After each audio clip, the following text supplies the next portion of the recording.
नमस्कार, जय हिंद साथियों। एक बार फिर से स्वागत है आपका मेरे YouTube चैनल स्टडी विद सागर में। आशा करता हूँ आप सभी लोग अच्छे होंगे और आपकी तैयारी भी अच्छी चल रही होगी। देखिए, आज इस वीडियो में हम लोग हिस्ट्री के 200 से अधिक क्वेश्चंस को हम लोग यहाँ पे डिस्कस करने वाले हैं, जो आपकी आगामी परीक्षाओं के लिए बहुत इंपॉर्टेंट रहने वाले हैं। खासकर देखिए, जो आपका 30 जून को आपका आबकारी और परिवहन का जो आपका एग्जाम होने वाला है, तो उसमें हिस्ट्री के क्वेश्चंस आपके पूछी जाएंगी। तो उसके लिए ये वीडियो बहुत इंपॉर्टेंट रहने वाली, तो वीडियो को आप एंड तक जरूर देखिएगा। इसमें से क्वेश्चंस हमेशा फंसते ही फंसते हैं, तो इंपॉर्टेंट वीडियो आपके लिए ये रहने वाली है।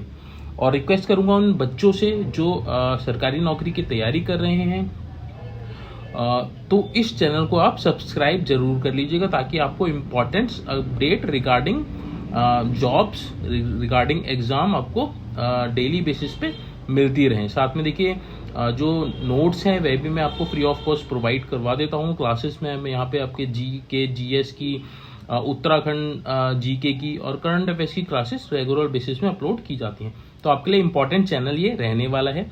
अगर आप चैनल को सब्सक्राइब करेंगे तो आपको इम्पोर्टेंट जो वीडियोस होती हैं उसका नोटिफिकेशन आपको मिल जाएगा और कोई भी आपकी क्लास मिस नहीं हो पाएगी। तो चलिए, इस वीडियो में हम लोग हिस्ट्री के इम्पॉर्टेंट 200 प्लस क्वेश्चंस को यहाँ पे डिस्कस करने वाले हैं। अगर जिसको पीडीएफ चाहिए होगी तो प्लीज़ आप टेलीग्राम चैनल ज्वाइन कर लीजिएगा।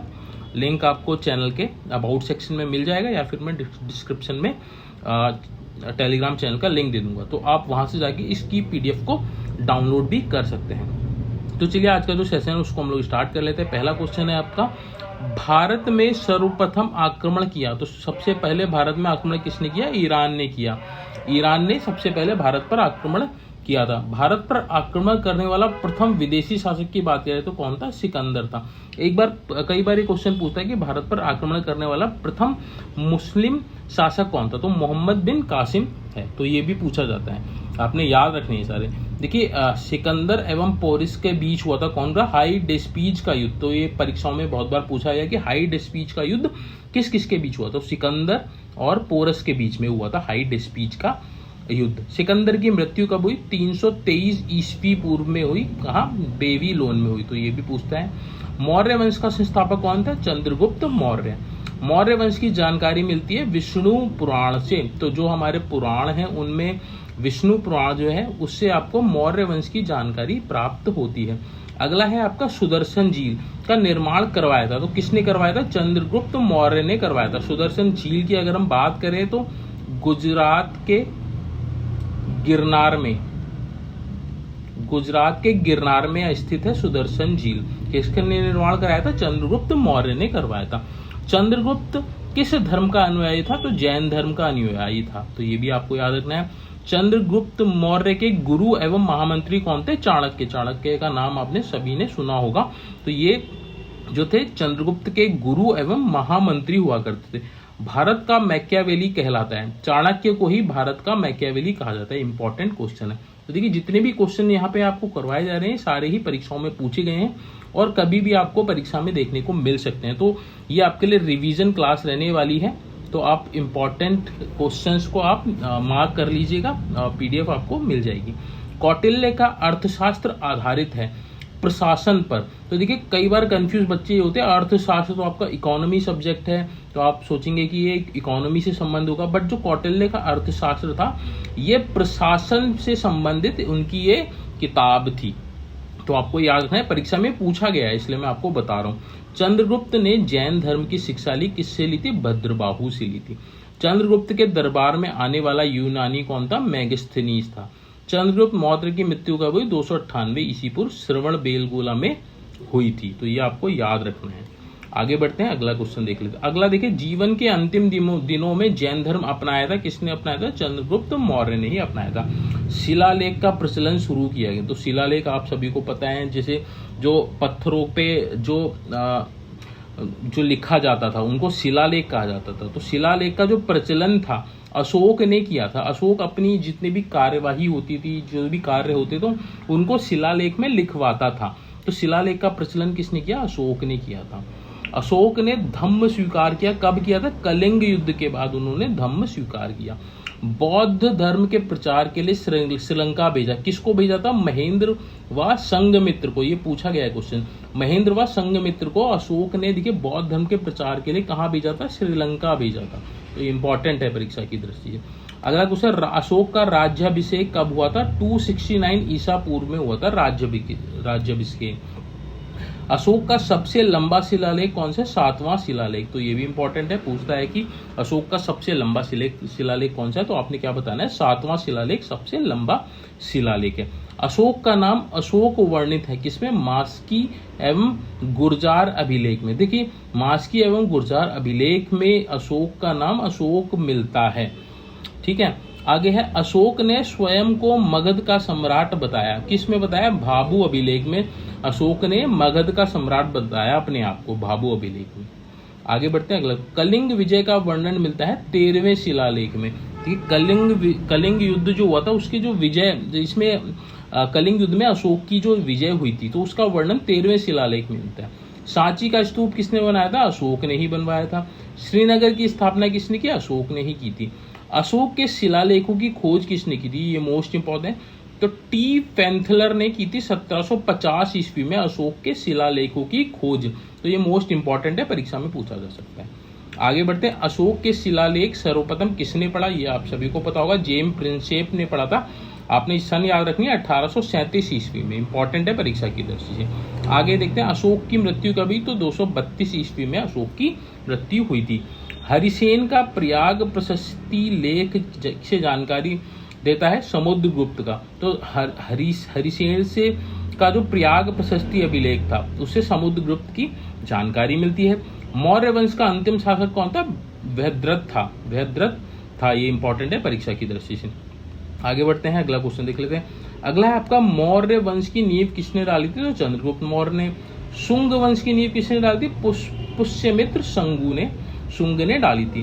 बरहूत स्तूप का निर्माण किसने कराया? तो पुष्यमित्र शंगु ने करवाया था। भारत आने वाला प्रथम भवन शासक कौन था? डोमेट्रियस प्रथम था। आगे बढ़ते हैं, डोमेट्रियस प्रथम को पराजित किसने किया? तो पुष्यमित्र शंगु ने किया था। पुष्यमित्र शंगु ने अपने कितने अश्वमेध यज्ञ करवाए थे? ये इंपॉर्टेंट है, 2 अश्वमेध यज्ञ करवाए थे पुष्यमित्र शंगु ने।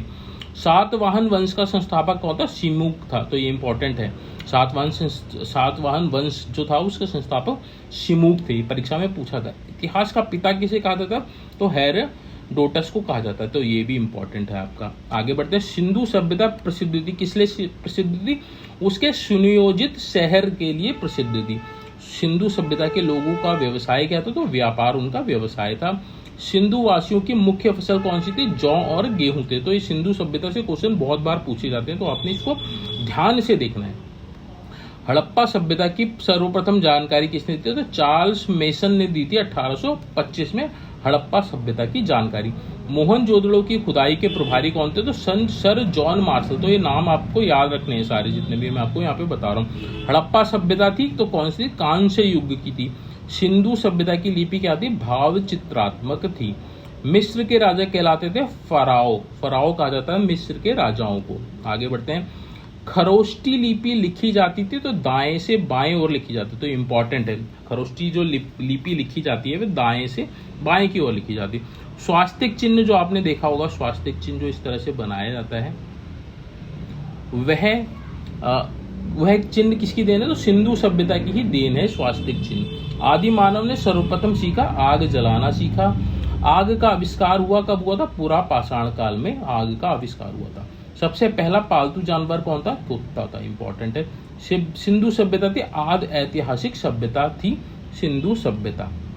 आगे बढ़ते हैं, हड़प्पा स्थित है। हड़प्पा देखिए रावी नदी के तट पर स्थित है। इंपॉर्टेंट है। सिंधु सभ्यता का प्रमुख बंदरगाह कौन सा था? लोथल था। हड़प्पा वासी किस धातु को नहीं जानते? तो लोहे से परिचित नहीं थे। 10 राज्य युद्ध लड़ा गया। परुष्णी रावी नदी के तट पर लड़ा गया था आपका 10 राज्य युद्ध। तो ये भी इंपॉर्टेंट है आपका। आगे बढ़ते हैं, अगला क्वेश्चन देख लेते हैं। अगला है क्या, भारत में सर्वप्रथम सोने के सिक्के जारी किए गए किसने किए थे? हिंद यूनानियों ने किए थे। शुद्ध सोने के सिक्के चलवाए कुषाणों ने चलवाए, सबसे ज्यादा शुद्ध सोने के जो सिक्के चलवाए थे कुषाणों ने चलवाए थे। सर्वाधिक स्वर्ण मुद्रा जारी की किसने की? गुप्त काल में हुई थी सबसे ज्यादा स्वर्ण मुद्रा जारी, तो इंपॉर्टेंट है। शीशे के सिक्के चलाए किसने? सातवाहनों ने, तो ये भी इंपॉर्टेंट है, सातवाहनों ने शीशे के सिक्के चलवाए थे। आगे बढ़ते हैं, चांदी का सिक्का सर्वप्रथम किसने चलाया? तो चंद्रगुप्त द्वितीय ने चलाया था चांदी का सिक्का सर्वप्रथम। रुपए का सिक्का सर्वप्रथम ढाला गया तो शेरशाह सूरी के काल में ढाला गया था रुपए का सिक्का। आना का सिक्का किसने चलाया था? शाहजहां ने चलाया था आना। कुषाण वंश का संस्थापक कौन था? कुजुल कुड़फिसिस था, ये इंपॉर्टेंट है, कुषाण वंश का संस्थापक। तो जितने भी ये हैं वंश हैं उनके संस्थापक जितने भी, आप सभी उसको याद जरूर कर लीजिएगा। बुद्ध की खड़ी प्रतिमा बनी थी, कहाँ बनी थी? कुषाण काल में बनी थी। कुषाण वंश का प्रसिद्ध शासक कौन था? कनिष्क था। कनिष्क की पहली राजधानी पुरुषपुर थी। कनिष्क की दूसरी राजधानी मथुरा थी। शक संवत किसने चलाया था? तो कनिष्क ने चलाया था 78 ईस्वी में, तो ये इंपॉर्टेंट है मोस्ट, ये ईस्वी भी याद रखनी है और शक संवत किसने चलाया था ये भी आपने याद, तो शक संवत कनिष्क ने चलाया था 78 ईस्वी में। आगे बढ़ते हैं, मूर्तियों का निर्माण हुआ था तो कुषाण काल में मूर्तियों का निर्माण शुरू हुआ था। मंदिर का निर्माण हुआ था गुप्त काल में, मंदिरों का निर्माण की शुरुआत गुप्त काल में हुई थी। अगला देखिए, गुप्त वंश का संस्थापक कौन था? श्रीगुप्त था। तो संस्थापक में जितने भी आपको बता रहा हूँ आप उनको याद जरूर कर लीजिएगा। दशमलव प्रणाली की शुरुआत की थी गुप्त काल में हुई थी। मंदिर निर्माण कला में विमान शैली का प्रचलन किस काल में होता? तो चोल वंश में हुआ था, ये भी इंपॉर्टेंट है। आगे बढ़ते हैं, विक्रमशिला विश्वविद्यालय के संस्थापक कौन थे? धर्मपाल थे। महरौली लोह स्तंभ किसने बनवाया था? तो चंद्रगुप्त द्वितीय ने बनवाया था महरौली लोह स्तंभ। गंगाई कोंड कहलाता है, राजेंद्र प्रथम को कहा जाता था गंगाई कोंड। गुप्त काल की राजकीय भाषा कौन थी? तो संस्कृत थी गुप्त काल की राजकीय भाषा। भारतीय इतिहास का स्वर्ण युग कहा जाता है तो गुप्त काल को, ये भी इंपॉर्टेंट है। जो गुप्त काल है उसको भारतीय इतिहास का स्वर्ण युग कहा जाता है। गुप्त वंश का अंतिम शासक कौन था? विष्णुगुप्त था। वर्धन साम्राज्य का संस्थापक पुष्यभूति था। पुष्यभूति वंश का संस्थापक पुष्यभूति ही था। हर्षवर्धन ने राजधानी थानेश्वर से कहाँ स्थापित की थी? तो देखिए, हर्षवर्धन ने जो राजधानी थी थानेश्वर उसको कहाँ स्थित कर दिया था? कन्नौज में स्थापित कर दिया था, थानेश्वर से हटाकर। भूमि देने की सामंती प्रथा शुरू की हर्षवर्धन ने की। तो सामंती प्रथा की क्या थी? भूमि देना, तो ये किसने शुरू की थी? हर्षवर्धन ने की थी। हेनस्वांग किसके काल में भारत आया था? तो हर्षवर्धन के काल में आया था, ये भी इंपॉर्टेंट है। हेनस्वांग द्वारा रचित पुस्तक का नाम शी यू की, तो ये आपको इंपॉर्टेंट है, ये भी आपको याद रखना है। जो भी मैं इंपॉर्टेंट बता रहा हूँ आप सबको उसको याद कर लीजिएगा, नोट्स बना लीजिएगा। यात्रियों का राजकुमार कहलाता है, हेनस्वांग कहलाता है। नीति का पंडित एवं शाक्य मुनि, हेनस्वांग कहलाता है। हर्षवर्धन का दरबारी कवि कौन था? बाणभट्ट था। हर्षवर्धन का भू राजस्व था 1/6 था। हर्षवर्धन को नर्मदा तट पर किसने हराया? तो पुलकेशन द्वितीय ने हराया था, ये इंपॉर्टेंट है, आप इसको याद रखिएगा। हर्षवर्धन को नर्मदा नदी के तट पर पुलकेशन द्वितीय ने हरवाया था। हर्षवर्धन धार्मिक सम्मेलन करता था प्रभाग में। राष्ट्रीय पंचांग किस पर आधारित है? तो शक संवत पर आधारित है राष्ट्रीय पंचांग, इंपॉर्टेंट है शक संवत। आयुर्वेद के जनक किसको कहा जाता है? चरक को कहा जाता है। रेशम मार्ग जो सिल्क रूट था उसका निर्माण किसने कराया था? कनिष्क ने कराया था, ये भी इंपॉर्टेंट है। कुषाण वंश का अंतिम शासक कौन था? तो वासुदेव था कुषाण वंश का अंतिम शासक। आगे बढ़ते हैं, गुप्त वंश की जानकारी मिलती है तो वायु पुराण से मिलती है। भारत का नेपोलियन कहलाता है समुद्रगुप्त, ये सभी को पता होगा, इंपॉर्टेंट है। सिक्कों पर वीणा बजाते दर्शाया गया किसको? समुद्रगुप्त। तो जो सिक्के होते थे सिक्कों के ऊपर समुद्रगुप्त की आकृति थी वीणा को बजाते हुए, तो ये इंपॉर्टेंट है। भारत का बिस्मार्क है तो किसको कहा जाता है? वल्लभ भाई पटेल को कहा जाता है भारत का बिस्मार्क। भारत का आइंस्टीन किस कहलाते हैं? नागार्जुन कहलाते हैं। भारत का मिल्टन अश्व घोष को कहा जाता है भारत का मिल्टन। आगे बढ़ते हैं, ईरान का नेपोलियन नादिर शाह को कहा जाता है। समुद्रगुप्त का दरबारी कवि था दहरीसेन। फाहियान किसके काल में भारत आया? चंद्रगुप्त द्वितीय के कारण। चंद्रगुप्त द्वितीय की दूसरी राजधानी कौन सी थी? उज्जैन थी। विक्रम संवत कब चलाया था? 58 ईस्वी में चलवाया था, तो ये विक्रम संवत है। आगे बढ़ते हैं, गुप्त कालीन चांदी का सिक्का था, क्या था? रूपक। तो कई बार पूछा रूपक क्या था, तो रूपक क्या था? एक चांदी का सिक्का था जो गुप्त कालीन में शुरू किया गया था। नालंदा विश्वविद्यालय का संस्थापक कुमारगुप्त, ये इंपॉर्टेंट है। नालंदा विश्वविद्यालय की संस्थापक कौन है? कुमारगुप्त। नालंदा विश्वविद्यालय को ध्वस्त किया किसने? बख्तियार खिलजी ने किया, तो ये भी इंपॉर्टेंट है। महाभारत के फारसी अनुवाद का शीर्षक क्या था? रजमनामा। रजमनामा क्या है? जो महाभारत का फारसी अनुवाद है उसको कहा जाता है। आगे बढ़ते हैं, अगला देख लेते हैं। महाभारत के रचयिता महर्षि वेदव्यास, सभी को पता होगा। आर्यों का भारत में आगमन कब हुआ था? 1500 ईस्वी में से पहले हुआ था आर्यों का भारत में आगमन। आर्य सर्वप्रथम कहाँ बसे थे? पंजाब और अफगानिस्तान क्षेत्र में बसे थे। ऋग्वेद आर्यों की भाषा थी संस्कृत। आर्य लोग भारत आए थे मध्य एशिया से, तो ये इंपॉर्टेंट है। आर्य लोग जो आए थे मध्य एशिया से आए थे। शून्यवाद के प्रतिपादक, तो शून्यवाद के प्रतिपादक कौन थे? नागार्जुन।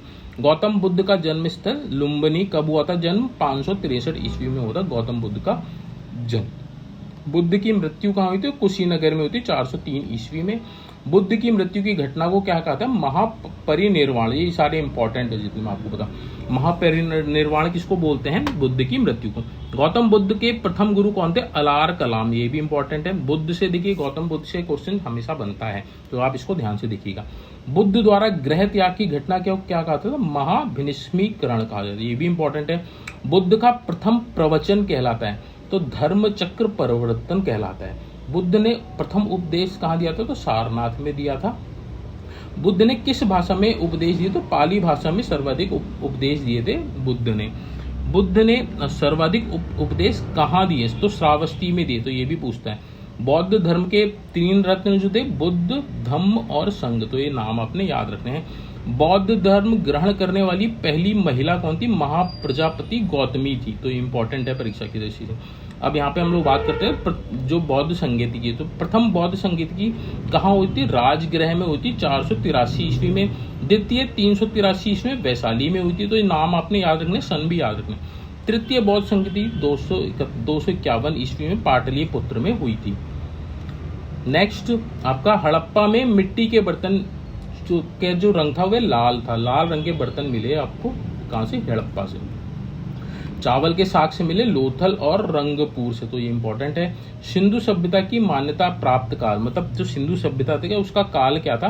तो 2500 ईस्वी से 1750 ईस्वी माना जाता है सिंधु सभ्यता का काल। मोहनजोदड़ो स्थित है तो पाकिस्तान में वर्तमान है। पाकिस्तान के लरकाना जिले में मोहनजोदड़ो स्थित है। मोहनजोदड़ो की खोज किसने की थी? राखलदास बनर्जी ने की थी 1982 में। ये इंपॉर्टेंट है। अगला है नर्तकी की कांस्य मूर्ति मिली कहाँ से? मोहनजोदड़ो। तो देखिए एक कांस्य की मूर्ति मिली थी नर्तक आकृति में, तो कहाँ से मिली थी? मोहनजोदड़ो से। सिंधु सभ्यता की सबसे बड़ी इमारत क्या थे? अन्नागार, जो कहाँ है? मोहनजोदड़ो में स्थित है अन्नागार। मोहनजोदड़ो की प्रमुख स्मारक बृहत स्नानागार था वहां था। मेसोपोटामिया का अर्थ है 2 नदियों के बीच की भूमि, ये भी पूछा जाता है। हड़प्पा की खुदाई हुई थी 1921 में दयाराम साहनी द्वारा। सिंधु घाटी के लोगों की ने पूजा की, इसकी मातृ देवी को पूजा करते थे वह, सिंधु घाटी के जितने भी लोग थे। पुराणों की संख्या कितनी है? 18 है। पुराणों की रचना कभी? गुप्त काल में हुई थी। सबसे प्राचीन पुराण मत्स्य पुराण है। पुराणों के रचयिता कौन है? लोमहर्ष एवं उग्रश्रवा, ये इंपॉर्टेंट है, याद रखिएगा आपको। वेद एवं वेदांग की संख्या, तो वेद आपको पता है 4 है, ऋग्वेद, सामवेद, यजुर्वेद, अथर्ववेद। वेदांग कितने हैं? 6 हैं। उपनिषदों की संख्या 108 है, तो ये पूछा जाता है। पुराणों का अध्ययन करने वाला प्रथम मुसलमान कौन था? अल बरूनी था। उपनिषद का विषय वस्तु दर्शन का। ब्राह्मण ग्रंथ संबंधित कर्म कांड से। सबसे प्राचीन वेद आप सभी को पता है ऋग्वेद में। अब कौन सा वेद है जिसमें गद एवं पद वाले वेद, गद एवं पद दोनों है? तो यजुर्वेद में। शतपथ ब्राह्मण संबंधित था यजुर्वेद से। तंत्र मंत्र का उल्लेख मिलता है अथर्ववेद में। भारतीय संगीत की का जनक किसे कहा जाता है? सामवेद को कहा जाता है। तो सामवेद में आपको भारतीय संगीत मिलता है। गायत्री मंत्र किस वेद से लिया है? तो ये इंपॉर्टेंट है, ऋग्वेद से लिया है। गायत्री मंत्र किस देवता को समर्पित है? तो सावित्री यानी कि सूर्य देवता को समर्पित है गायत्री मंत्र। गोत्र शब्द का उल्लेख मिलता है अथर्ववेद में। भागवत धर्म के प्रवर्तक श्री कृष्ण थे। आगे बढ़ते भक्ति आंदोलन की शुरुआत, तो भक्ति आंदोलन की शुरुआत अलवर संतों ने की थी। आर्यों की जानकारी का स्रोत ऋग्वेद है। आगे बढ़ते हैं। ऋग्वेद में सर्वाधिक बार वर्णित नदी, तो सिंधु नदी का सबसे ज्यादा वर्णन है ऋग्वेद में। ऋग्वेद में सर्वाधिक पवित्र नदी की बात करें तो सरस्वती नदी। ऋग्वेद में वर्णित प्रमुख देवता कौन है? इंद्र, जिनको पुरंदर भी कहा जाता था। ऋग्वेद में सबसे नया मंडल कौन सा था? 10वां मंडल जो था सबसे नया मंडल था। ऋग्वेद में सोम को समर्पित मंडल, 9वां मंडल जो है सोम को समर्पित है। सत्यमेव जयते लिया है, मुंडकोपनिषद से लिया गया है। प्राचीन विधि के निर्माता कौन है? मनु। स्मृति ग्रंथ में सबसे प्राचीन है कौन है? मनुस्मृति है। पुस्तक मिताक्षरा के लेखक कौन है? विज्ञानेश्वर है, तो ये इंपॉर्टेंट है। मिताक्षरा के कौन है? विज्ञानेश्वर है। महाभारत का अन्य नाम क्या है? जय संहिता, तो जय संहिता भी कहा जाता है महाभारत को। चौथी बौद्ध संगीति की कहाँ होती थी? ये होती है आपकी कुंडनवन, कश्मीर में हुई थी आपकी प्रथम शताब्दी में। बुद्ध के पूर्व जन्म पर आधारित कथा को क्या कहा जाता है? जातक कहा जाता है। तो कई बार पूछता है कि जातक क्या है, तो बुद्ध के पूर्व जन्म पर आधारित कथाएं जो होती जातक क्या, जातक कहा जाता था उनको। बौद्ध धर्म का प्रमुख ग्रंथ कौन है? पिटक, विनय पिटक, सूत पिटक, अभिधम्य पिटक, ये आपके बौद्ध धर्म के प्रथम ग्रंथ थे जिन्हें पिटक कहा जाता था। बौद्ध धर्म का पूजा स्थल चैत्य मंडप कहलाता था। बुद्ध चरित्र के लेखक अश्वघोष थे, इंपॉर्टेंट है ये भी आपका। आजीविक पंथ का प्रवर्तक मखाली घोषाल था। हिजरी संवत की शुरुआत 622 ईस्वी में हुई थी। सिखवाद का प्रवर्तन 1500 ईस्वी में। इस्लाम के प्रवर्तक हजरत मोहम्मद साहब थे, ये भी पूछा जाता है। हजरत मोहम्मद साहब का जन्म हुआ था 570 ईस्वी मक्का में हुआ था, इसलिए मक्का को तीर्थ स्थल कहा जाता है। जैन धर्म के प्रथम तीर्थंकर ऋषभ देव थे। जैन धर्म के अंतिम तीर्थंकर कौन थे? 24वें थे महावीर स्वामी, ये पूछा जाता है। प्रथम और अंतिम 24वें तीर्थंकर कौन थे? महावीर स्वामी थे। जैन धर्म की जीवनी का उल्लेख है कल्प सूत्र में मिलता है। आगे बढ़ते हैं, अगला क्वेश्चन देख लेते हैं। अगला है आपका, सूफी धर्म आंदोलन का विकास 9वीं सदी में हुआ था। महावीर स्वामी का जन्म 540 ईस्वी में वैशाली में हुआ था। महावीर स्वामी की मृत्यु 468 ईस्वी पूर्व पावापुरी में हुई थी, तो वैशाली में जन्म, पावापुरी में मृत्यु, 540 ईस्वी पूर्व में जन्म, 468 ईस्वी पूर्व में मृत्यु। महावीर स्वामी किस राजघराने में पैदा हुए? तो क्षत्रिय थे। महावीर के प्रथम अनुयायी कौन थे? जामली थे, जामाली थे, ये इंपॉर्टेंट है। महावीर एवं बुद्ध दोनों के उपदेश बिंबिसार के शासनकाल में हुए थे। सिक्कों व धातुओं का अध्ययन क्या कहलाता है? न्यूमिस्मेटिक्स कहलाता है, इंपॉर्टेंट है ये भी। सिक्कों एवं धातुओं का अध्ययन न्यूमिस्मेटिक कहलाता है। अगला है आपका, भारत में प्राचीनतम सिक्कों का क्या कहता था? आहत कहा जाता था प्राचीनतम सिक्के। ऋग्वेद के यज्ञकर्ता को क्या कहते थे? होता कहा जाता था ऋग्वेद के यज्ञकर्ताओं को। तो कई बार पूछेगा कि होता क्या है, तो ऋग्वेद में जो यज्ञकर्ता थे उनको होता कहा जाता था। नाट्य शास्त्र की रचना किसने की थी? भरत मुनि ने की। फलक संस्कृति का संबंध किस काल से है? मध्य पुरापाषाण काल से संबंधित है फलक संस्कृति। सर्वप्रथम भागवत गीता का अंग्रेजी में अनुवाद किसने किया? चार्ल्स विल्किंसन ने किया था भगवत गीता जो है उसका अंग्रेजी में अनुवाद। तो ये थे इंपॉर्टेंट हिस्ट्री के 200 प्लस क्वेश्चन जिनको हम लोगों ने यहाँ पे डिस्कस किया है। होप सो आपको वीडियो अच्छी लगी होगी, इंफॉर्मेटिव लगी होगी और कई अच्छे क्वेश्चंस आपको यहाँ पे देखने को मिले होंगे जो आपको परीक्षाओं में देखने को जरूर मिलेंगे। तो आप इसका रिवीजन जरूर कर लीजिएगा। इसके नोट्स बनाना चाहें या फिर अगर आपको पीडीएफ चाहिए तो टेलीग्राम चैनल ज्वाइन कर लीजिएगा। पीडीएफ में आपको वहाँ पे शेयर कर दूंगा जिससे आपको कोई दिक्कत नहीं आएगी। चलिए आज का जो सेशन है इसको यहीं पे एंड अप करते हैं। रिक्वेस्ट करूंगा उन सभी बच्चों से जिन्होंने अभी चैनल सब्सक्राइब नहीं किया है तो प्लीज़ आप चैनल को सब्सक्राइब कर लीजिएगा ताकि आपको इंपॉर्टेंट अपडेट रेगुलर बेसिस में मिल सके। Thank you so much for watching this video.